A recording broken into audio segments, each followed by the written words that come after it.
darčeky sú odkedy? Od Nového roku? Nie, nebojte sa, u nás iba čerstvé máme. A odkedy, no? Tieto oštepkové sú včera boli pečené, dneska sa robia oškvarkové. Áno.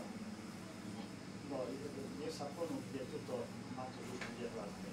Dáme, pravda, že dáme, zabalíme do taštičky niečo. Jeden prihodíme na ochutnávku. A jeden pre vás na pivo. No, nech sa páči.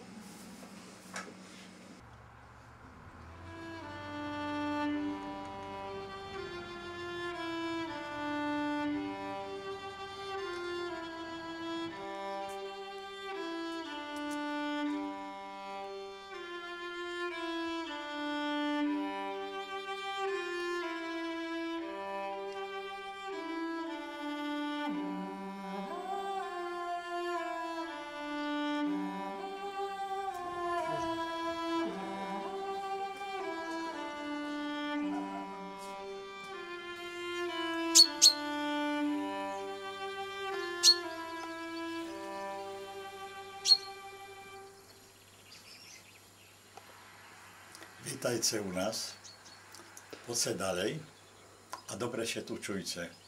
Nech sa vám páči.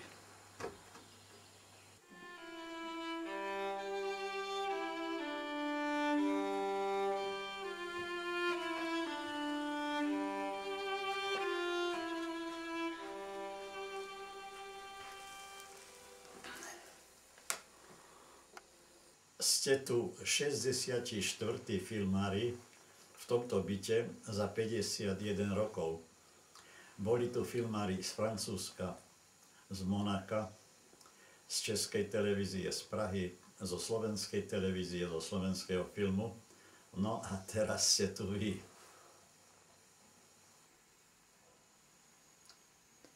Mám taký dojem, že máte pocit, ako keby ste prišli do nejakého osobného múzea alebo k zberateľovi. Nie som zberateľ, nie je to múzeum, je to bežný byt, ktorý pozostáva zo zariadenia, z mobiliáru, zo súčiastok, ktorý pochádza z našej širokej rodiny, zo Spiša, z okruhu mojich priateľov a tie drobnostky, doplnky, to sú väčšinou dary. Ako napríklad tieto obrazy na stene.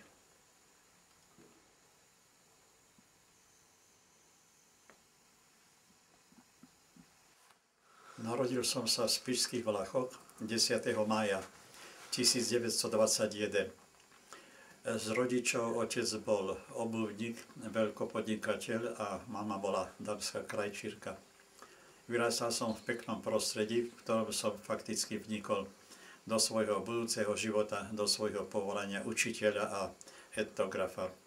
Študoval som na ľudových školách katolíckych v Levoči a potom na gymnáziu v Levoči a na učiteľskom ústave Spišskej Novej Vsi som maturoval v roku 1941.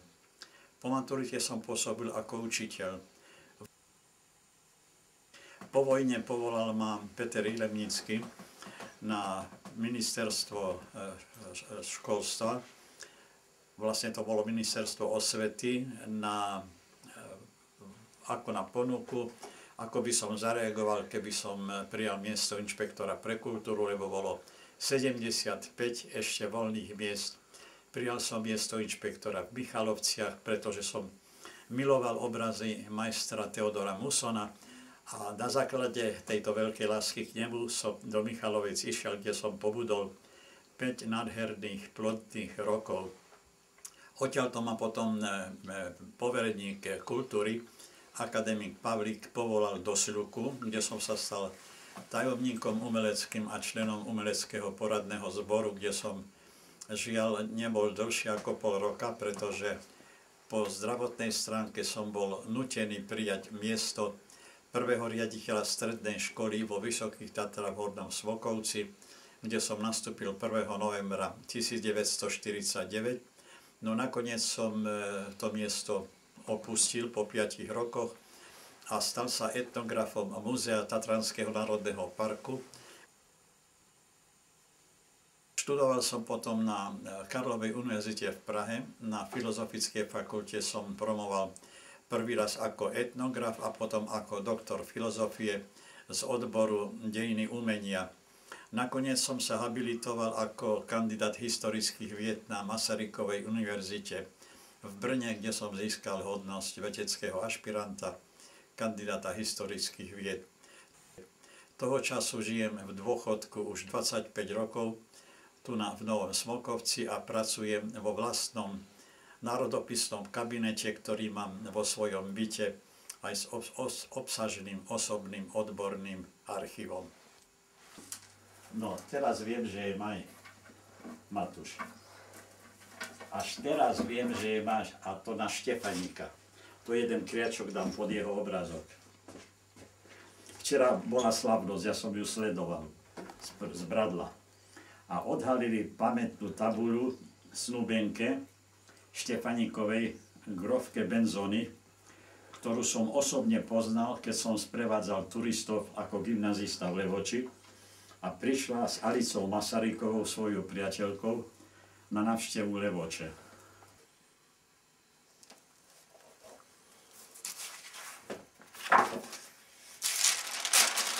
V roku 1949 až 1958 mal som na škole národopisný súbor Hviezdoslav, 82 členných.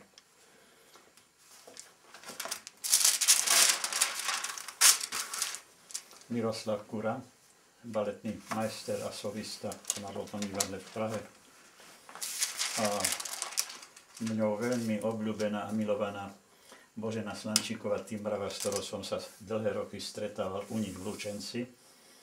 A spolu sme dokonca boli na liečení aj na Sliači. To je úmrtné oznámenie.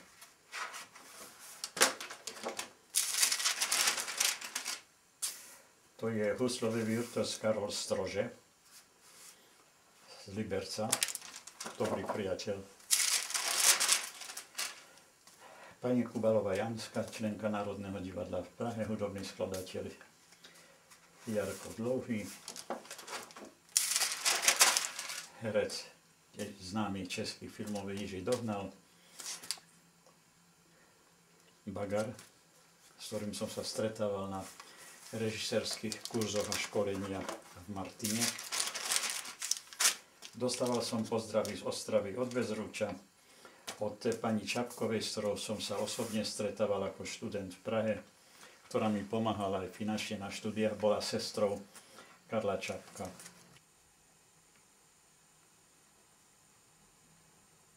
Jedna z mojich prác a kolektívnych prác je Ľudový odev na Spiši, prvá monografia vyčerpávajúca o ľudovom odeve o krojoch Spiša.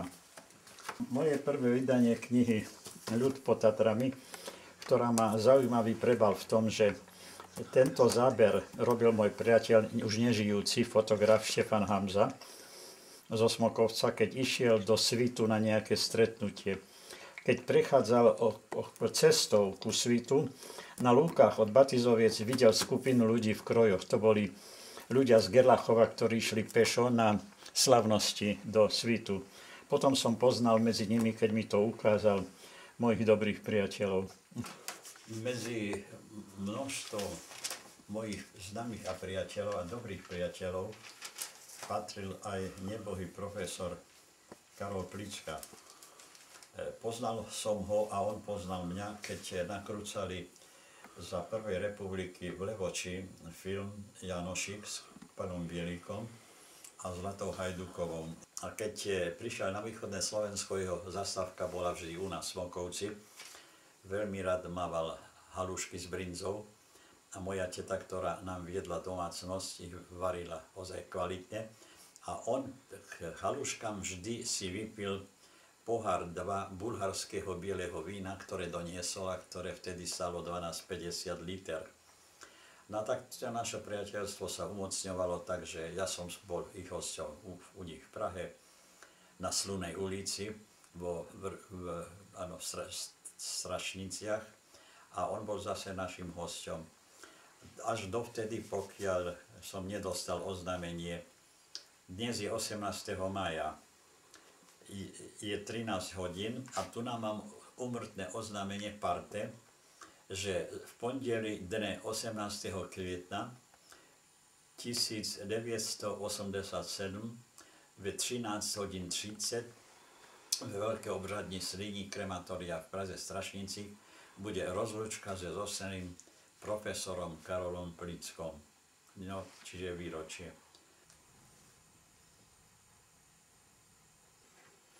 Ten biorytmus, ktorý mám, musí mať aj systém.